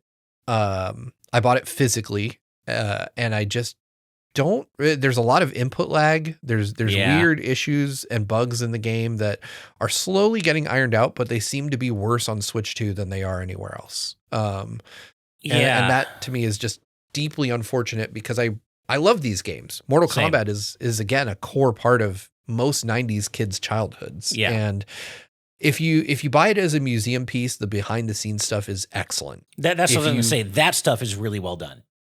Yeah, but the problem is on Switch 2, you can introduce audio desync in the videos. Really? Okay, I haven't had that happen to me yet. Okay, interesting. Yeah, it's like a weird thing where if you play specific games, you can create audio desync by playing a game and then going to watch the videos. I think it's like if you play Ultimate Mortal Kombat 3 and then you go to watch the videos, you'll notice there's almost like a half second of audio desync. Oh, that's awkward. And as someone who makes YouTube videos for a living, that's tough to deal with. But there's also just like I was able to reliably crash the game anytime I wanted to by doing a specific set of moves. Mm-hmm. And I'm just like, this is stuff that shouldn't happen. Like game share makes the game crash pretty easily. Like Rosie and I were playing it and I did game share and I could make my game crash by playing over game. Any specific matches of Mortal Kombat 1 on specific stages would consistently cause crashes. That's crazy. And I was like, that's awesome. Yeah. So, and if I found that within 10 minutes of playing, I'm like, what am I going to find later? But it's a disappointing collection in terms of QA, but it's great in terms of content. And that's just kind of a weird place to be in. Yeah. But either way, let's talk about, so let's start with Metroid Prime, because I feel like that's the biggest game that came out last month. Right. I was in the throes of Persona 3 when this game came out. So I was pretty deep. Like I would say I was probably 50, 60 hours into Persona 3 when Prime 4 dropped. I put Persona 3 aside and played completely through Prime 4 before picking it back up again. It's a great game. Mm-hmm. Don't get me wrong, but I think there are lots of very obvious issues with it. That's pretty much how I feel. I think some of the discourse around this game online has gotten really weird and a little bit toxic, and that hasn't been fun to navigate because some people act like this game killed their firstborn and their dog. And I'm like, dude, let's just take a few steps back. This is still a great game. There are some major glaring flaws with it. Absolutely. In some ways, it feels like a game stuck out of time with kind of its very underbaked open world elements in the desert. It's weird that they've suddenly made Samus a silent protagonist when she hasn't been in the past. I hate those one-sided conversations between her and the Federation troopers. I think people made way too big a deal about the Federation troopers. They're paper-thin characters, but they're not with you for most of the game, and I don't really feel like they mess with the vibe very much. The story's a little bit underbaked, but you know what? The moment-to-moment gameplay feels great. It looks gorgeous. It's one of the best-looking games on Switch 2. It's got a great soundtrack, and at the end of the day, it is more Metroid Prime, and I don't know what people wanted from it beyond that. Because, man, the people who hate this game hate it. And I'm like, no, this is a pretty great game. Problems? Yeah. But, like, God, you like I said, just the way some people talk about it, you'd think it just killed their entire family. It's weird. Yeah, I find the discourse around most games these days to be incredibly troubling. Yeah. We talked about this, that there were similar vibes around Pokemon Legends when that came out. Mm-hmm. Metroid Prime 4, when I was playing it, I was routinely stunned by just how good it looks. Oh, yes. It is an absolute gem of a game, visually speaking. Yeah. And like you said, the moment-to-moment gameplay made me think of sitting at my GameCube in 2001. You know, like it didn't do anything new or innovative, really. And I don't think every game needs that. Exactly. Innovation for innovation's sake is pointless, right? Totally agree. Yeah. But similarly, I think there are issues that you could address, right? Yeah. John in particular mentioned that the combat is just not very engaging. And I agree with him on that. Mm-hmm. Like later in the game, you get some things that make it more fun. Mm-hmm. You get enemies that are a bit more fun to fight. but realistically, it is very button mashy, like in your normal combat encounters. Like you're just, mashing A, right? And but Metroid Prime has always been kind of exploration first, combat second. Yeah. And I think that they nail the exploration bit. Like it feels really nice. I don't necessarily love the big desert open world hub that we've got. Yeah. Same. Riding around on the Viola is fun enough, but I think you could have made the terrain a bit more exciting to drive around. Yeah. But again, these are criticisms that keep the game from being perfect. They don't keep it from being good. Exactly. And yeah. I think that's the thing that's lost here is, I do think people kind of made too much hay over the Federation Force troopers, like you said, it can be a bit goofy, returning to Fury Green every time you get an upgrade is a bit annoying. Yeah. But realistically, these characters like are with you for very small segments of the game. And then they just go off and do their own thing for the rest of it.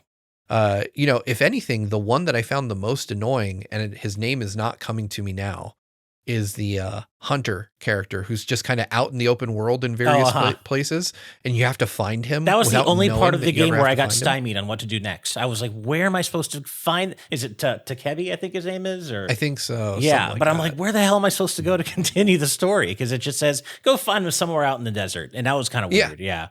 Yeah, you just drive around until a cutscene happens.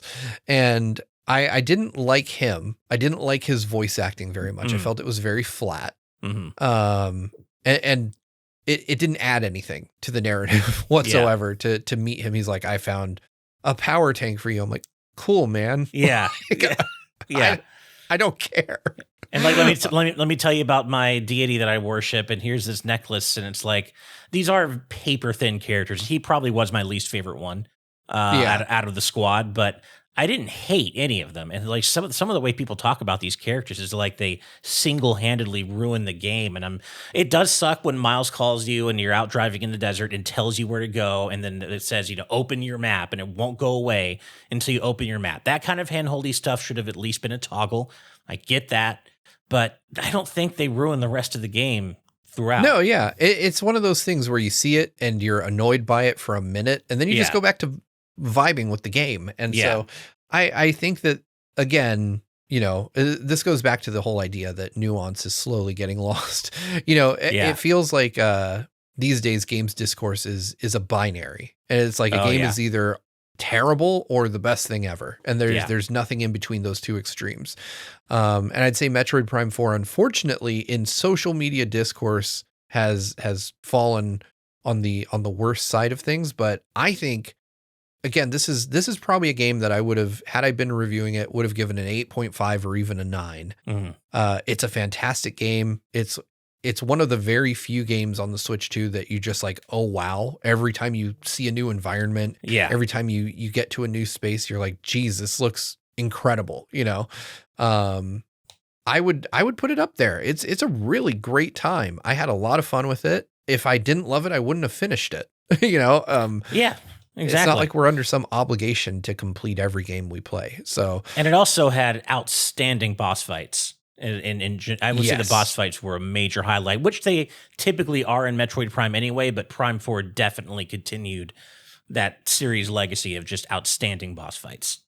Yeah, I think there are obvious ways in which you could improve Prime 4, but I think that none of them lower the quality of the game in a substantial way. Like they're start to finish, I had a lot of fun with this game. And realistically, if I were told I had to play through it again, I wouldn't mind. Like I would have fun with it again. Well, and I'm obviously the game's development was notoriously troubled. I'm forever going to be curious what the game looked like under Bandai Namco before development restarted under Retro. But like, if Retro is able to put together a game this good, not amazing, but good, despite such a troubled development, I really hope we get to see what the team can do with a Prime 5 without the baggage of Prime 4's beleaguered development. Because I feel like if they were able to execute as well as they did on Prime 4, despite the problems, Prime 5 without all that baggage could be an all-timer. Oh, absolutely. And Retro showed that they know how to bring the best out of the Switch 2. So Yeah, that's for sure. I think it would be really great. But what we have now is an awesome game. Yeah. And it's just a shame more people.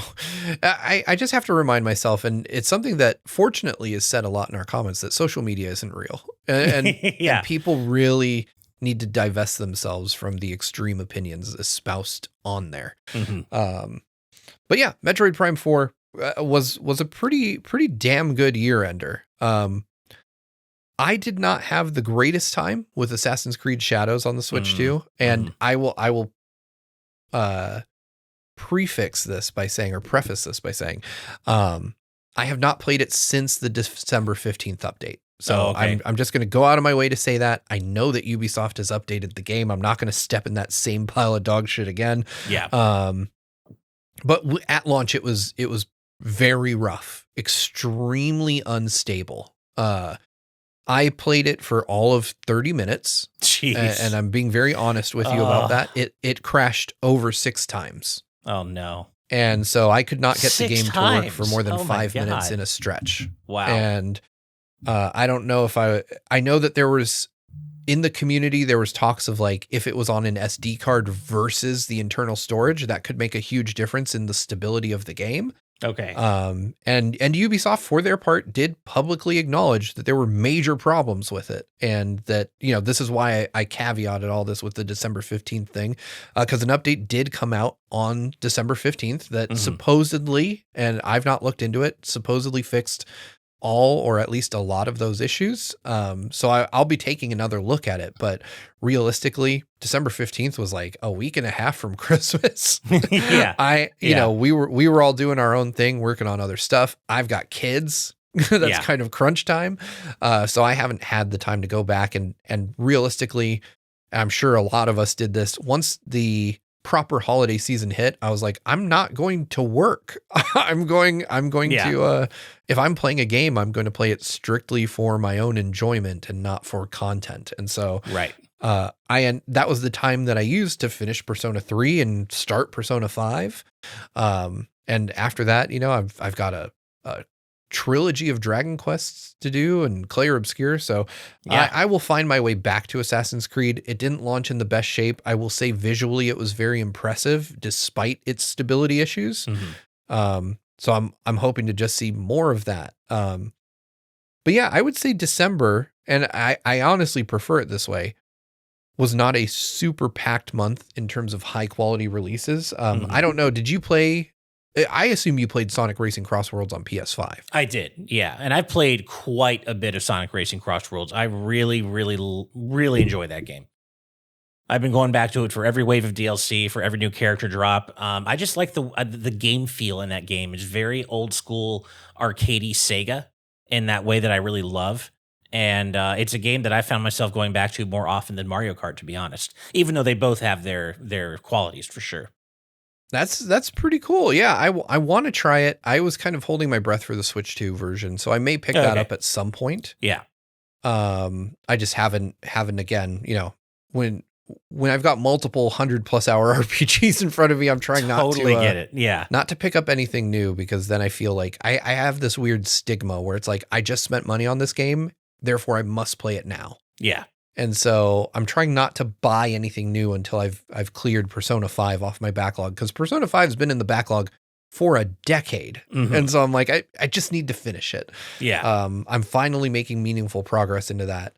And I'm going to complete it before I move on to anything else. But that is Nintendo's 2025 in a nutshell. Yeah. So I want to reflect on that. If you were to give this year a grade of sorts, where do you think you land with your feeling on how Nintendo did this year?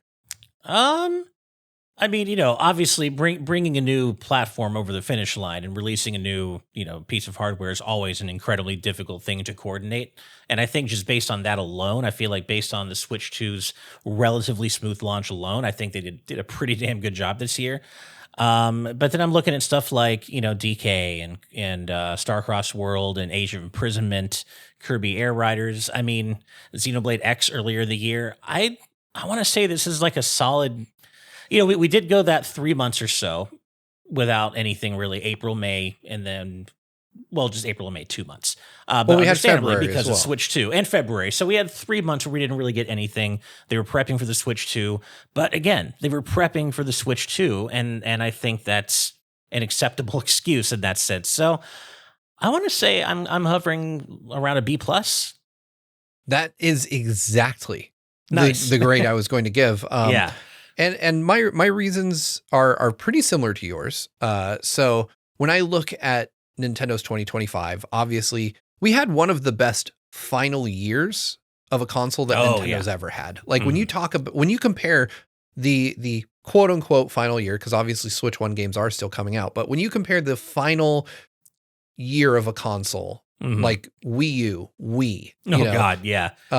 Those are drought years where you get nothing. Like Nintendo was notorious for leaving Wii U fans kind of on the vine, waiting for stuff for 6-7 months at a time. So I have to give credit where it's due that in the final year that the Switch 1 was their primary concern, that we still got plenty of games for it. It's worth noting that a lot of the stuff that we contextualized as Switch 2 came out on Switch 1. Metroid Prime 4 came out on Switch 1 this year. Yeah. And we're going to see that continue to happen in 2026 as well with games like Tamagotchi Life and Rhythm Heaven Groove. Like the Switch 1, we call it its final year, but technically it kind of isn't, weirdly enough. Yeah, it's clearly no longer their focus, but they're still releasing stuff for it. Like first-party stuff is still coming out. So I think they did right by Switch 1 owners, throughout 2025. I think also, like you said, you consider the console, Switch 2 coming out. We got Mario Kart World, we got DK Bonanza, we got Kirby, we got a lot of stuff from Nintendo directly, as well as really good third-party support throughout the year. But I think what drops it from like the realm of A's to B's is that there weren't really a lot of activity from their marquee franchises. We did get Mario Galaxy 1 and 2, but we didn't get even the announcement of the next Mario. We didn't get the announcement of the next Zelda. We didn't see, Star Fox. There are franchises out there that I think could have helped Nintendo push this up to an A. Like if we got a new Punch-Out even, that would have been tremendous. Wave Race. Yeah. There's still a lot of untapped potential in Nintendo's IP that I'm hoping we see some of in 2026, but only time will tell. But yeah, I'd say this is a solid B+ year, like a very good year to be a Nintendo fan. Because, even if you were into some of their more fringe stuff, you got something. Kirby Air Riders is exactly. Yeah. So I think that they served their community very well this year. I think that they're, it's not 2017, which for me is the high water mark in Nintendo's history. Yeah. But it's not that far off. Like it's not tremendously far off from, the highest highs that they've had. No, it's really not. And we didn't even mention that, back with the Switch 2's launch, we also got the release of the long rumored GameCube NSO, now just called Nintendo Classics, Nintendo GameCube. But, aside all that, we're getting, there's some people, for newer generations who never had a GameCube back in the day are getting to play games like The Wind Waker and F-Zero GX and Chibi Robo and other weird stuff like Wario World for the first time, which is also kind of a cool supplement to have, right? Yeah, GameCube NSO is really amazing. I actually just love the fact they gave us a GameCube controller, like that natively works on the Switch too. Yeah. I think that's really cool to have. GameCube NSO is cool to have. We do have Wind Waker on there. It's not HD, but it is something. Yeah. I think that was a really great addition to Nintendo's service offerings in this year.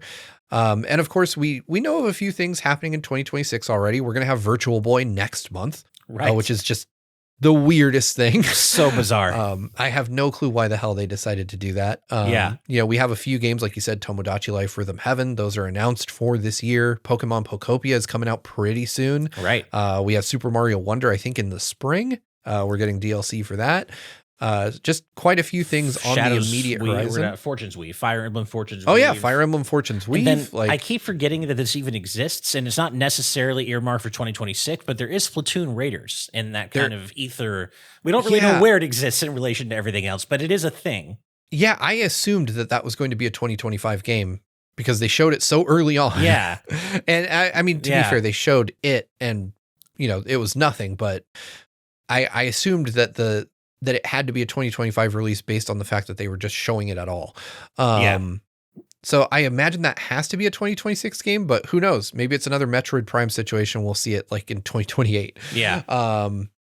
But I want to close this out by asking one thing. Now that we're in this new year, we're in 2026. What single unannounced thing do you want to see the most this year from Nintendo? Unannounced. Oh man. I was ready to be like Rhythm Heaven. Unannounced. I mean, it feels like it's a little bit too soon for another 3D Zelda. I feel like DK Bonanza scratched my itch for the next 3D Mario for a little bit of time at least. I mean, I have said this a lot.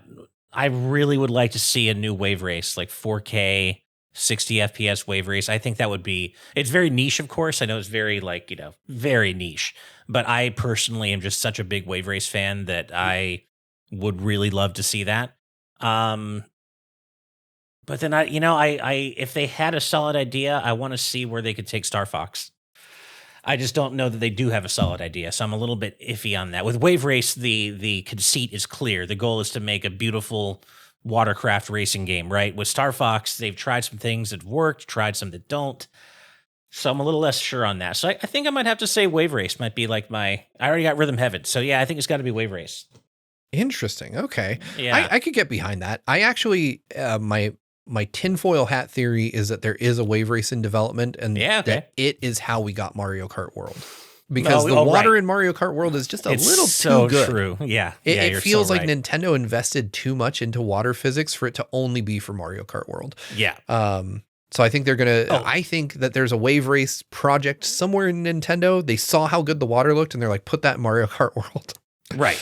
I did forget the obvious one, though. I feel like it is about time for us to hear from Smash. Now that Sakurai's done with their riders, of course, Smash is going to take precedence over pretty much anything for me the year it's announced. So anything except for like Chrono Trigger, right? So Smash, I think, if we're ignoring like really specific niche franchises like Wave Race, I think obviously the thing I want to see most is what's happening with Smash.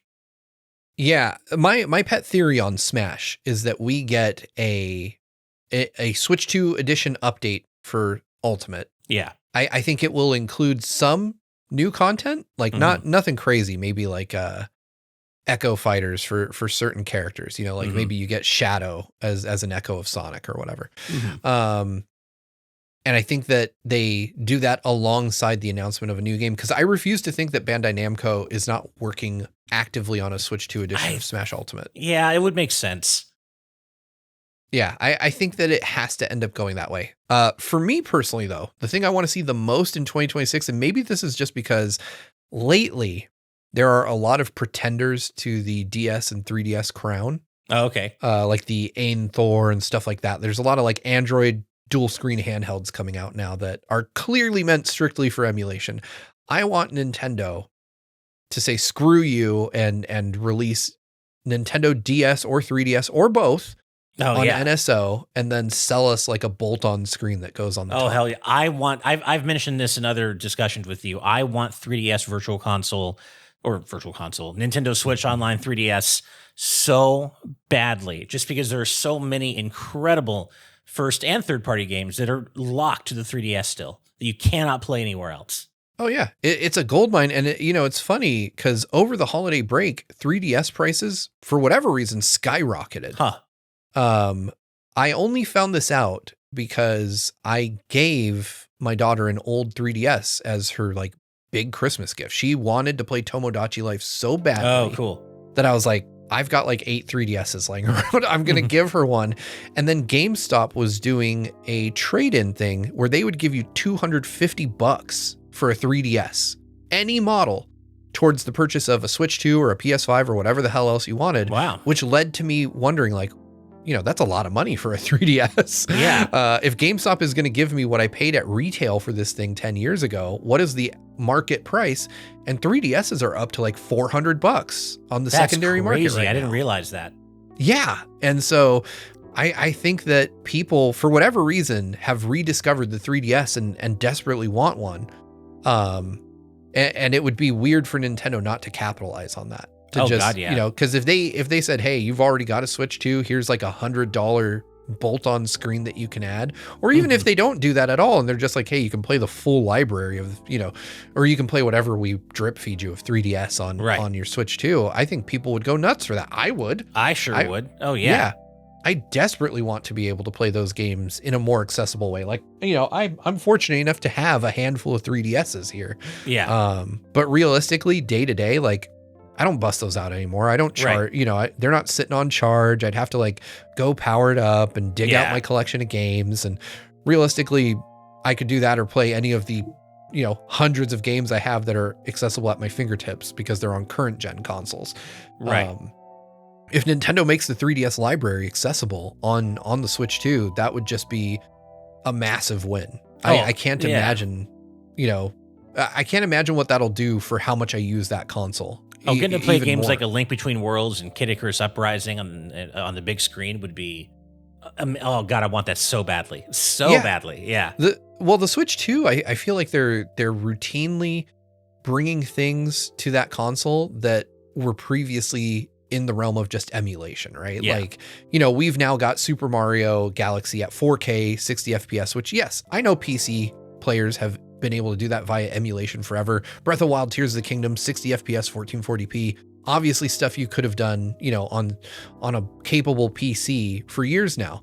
But having that in an officially supported way is so damn cool. And like you said, being able to play 3DS without having to resort to piracy would be really cool. Seriously cool. Yep. Yeah. So make it happen, Nintendo. That's my wish for 2026. I promise I'll bump you up a letter grade next year if you do that.